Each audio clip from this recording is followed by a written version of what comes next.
You ask Tiger to solve. This deals with linear equations with one unknown.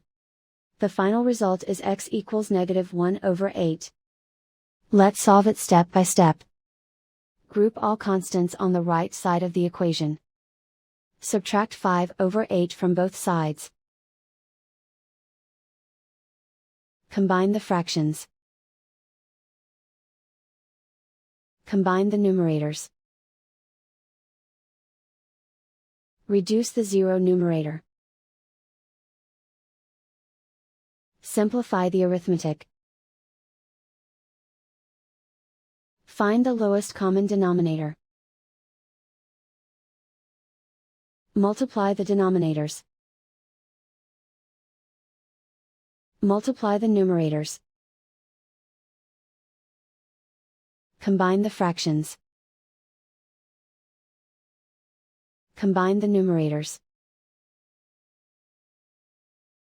And so the final result is x equals -1/8.